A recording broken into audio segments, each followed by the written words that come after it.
If you're looking for professional day trading education and high-level trade analysis and dissection, you've come to the right place. My name is Pat Mitchell. I've been a professional day trader for the past 11 years, and I'm here to bring you exactly that, professional day trading education, all here for free on YouTube and on X. And tonight we are going to be going over 3 specific trades that I took here today.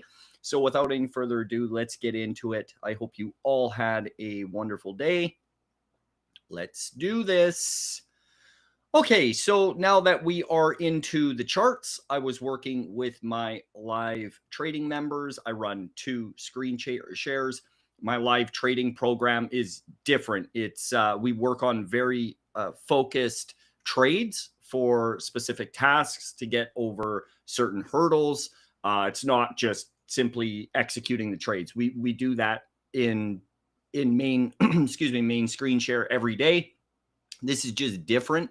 And I generally on Tuesdays will work with smaller size. So took 2 smaller size trades and then 1 with a half size starter, resulting in a pretty decent gain for the day. So let's go over the first trade here. I'm going to actually zoom in on SPY so then you guys can see it a little bit better and stretch this out.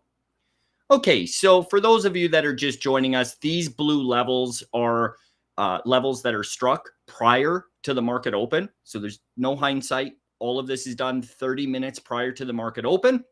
And then I develop trade plans surrounding these technical levels.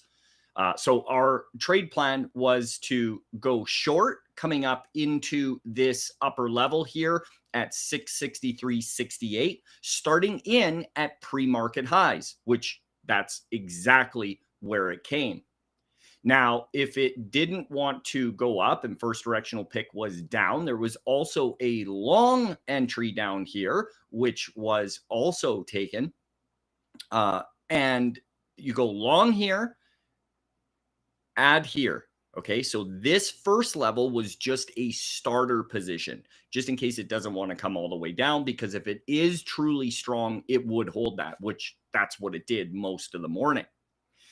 So very first trade, very small position, executed the trade here. 1 sec, I'll get my marker. So executed the trade here, worked it down, paid myself into support, and that was it. So it's important that we pay ourselves into targets. That is your first main target. That is the first level that it is able to bounce. So with that said, that's where I got out. Then you simply wait for your next opportunity. So let's go into the next opportunity. The next opportunity, as said before, let me clean this up, was into this level. We came racing with speed and distance coming down into this first support area. 1 single execution, that is it.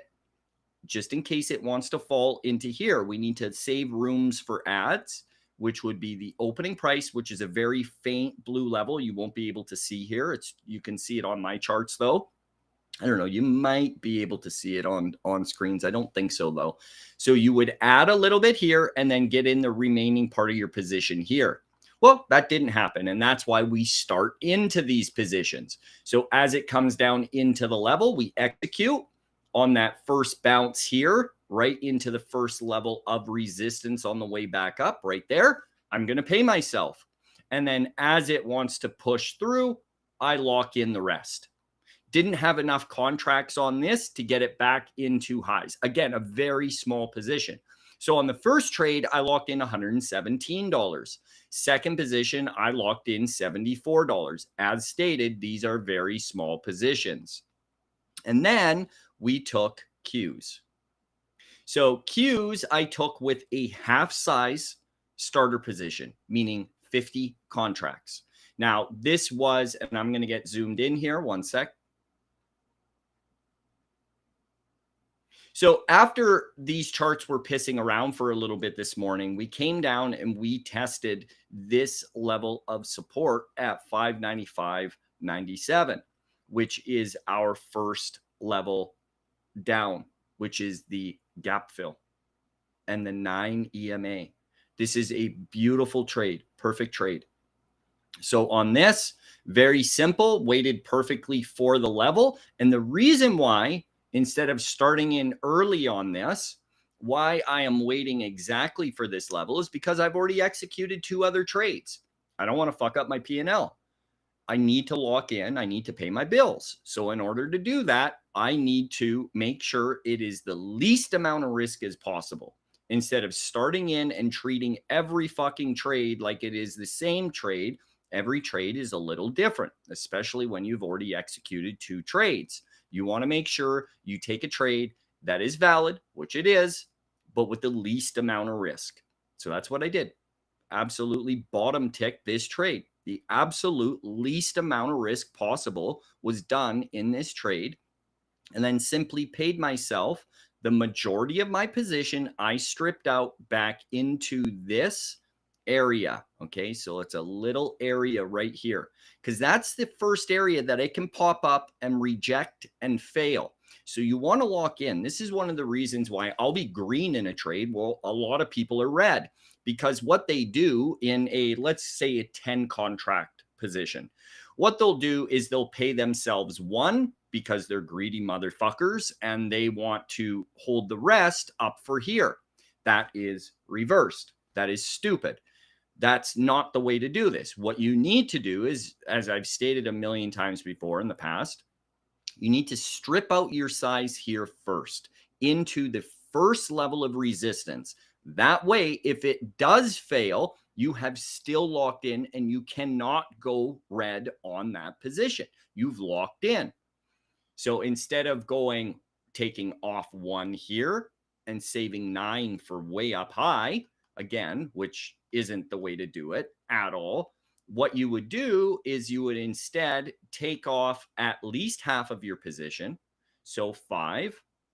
You could even go a little bit more and go 6, really lock that in.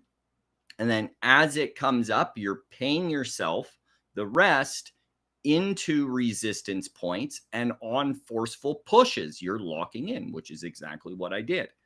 Now, this trade was about 100% roughly from entry. Not quite, but very, very close. Probably 85, 95% roughly.